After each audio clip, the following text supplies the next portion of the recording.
இந்த சனிக்கிழமை அன்னைக்கு தங்கம் வாங்கலாம். சனி வந்து பெருக்கம், என்னுடைய பாணியில சனி பெருக்கம். ஏன்னா என்னோட குலதெய்வமே சனிக்கிழமை தான். அதனால நான் சனிக்கிழமை எல்லா வேலையும் செய்வேன். சனிக்கிழமை வந்து பெருக்கம் என்னோட பாஷையில, புரியுதுங்களா, என்னுடைய அனுபவத்துல.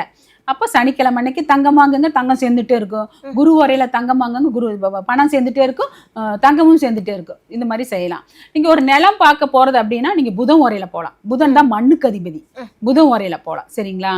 இப்போ ஒரு பக்கம் பொண்ணு பார்க்க போறதுன்னா என்கிட்ட கேட்பாங்க. ஏன்னா நான் இந்த சுக்கிர உரையை நிறைய பேருக்கு பொருத்தி கொடுத்து கரெக்டா இருக்குது. அப்போ எந்த உரையில போகலான்னு எனக்கு ஃபோன் பண்ணி கேட்பாங்க. கேட்கும்போது நான் சொல்லுவேன், சுக்கிர உரையில போங்க பொண்ணு பார்க்க போறதா இருந்தா. மாப்பிள்ளை பார்க்க போறதா இருந்தா செவ்வாய் உரை. மாப்பிள்ளை வீட்டுக்கு பொண்ணு வீட்டு போவாங்கல்ல, அப்போ அவங்க செவ்வாய் உரையில போங்கன்னு சொல்லுவேன். செவ்வாய் ஓரை ஆகாது, ஆனா அந்த மாப்பிள்ளை பாக்குறதுக்கு மட்டும் கரெக்ட் பார்க்கலாம். மங்களக்காரகன் செவ்வாய் ஓரை, புரியுதுங்களா? ஆனா ஒரு நிலம் பார்க்க போறதுக்கு புதன் ஓரையில போகலாம். சூரிய உரையில யாராச்சும் கிட்ட ஆலோசனை கேட்கறதுக்கு, பணம் நமக்கு எனக்கு ஒரு கார் வாங்குறேன், அந்த காருக்கு பணம் வேணும் அப்படின்னு, காருக்கு பணம் வேணும்னு கேட்க போறேன்னு வைங்களேன், அந்த மாதிரி சூரிய உரையில நம்ம போய் வாங்குற பணம் நம்ம கடன் வாங்குறதுக்கு சூரிய உரையில வாங்கலாம். சரிங்களா? நம்ம கடன் கொடுக்கறதுக்கு வந்து கொடுக்கறது வந்து சூரிய உரையில கொடுக்கலாம், திரும்ப வந்துடும் அந்த கடன். புரியுதுங்களா? இந்த ஆகாத ஓரை, சனி ஓரை, செவ்வாய் ஓரை, தேய்விரை சந்திரன் ஓரையில எல்லாம் கடன் கொடுத்தா திரும்ப வராது.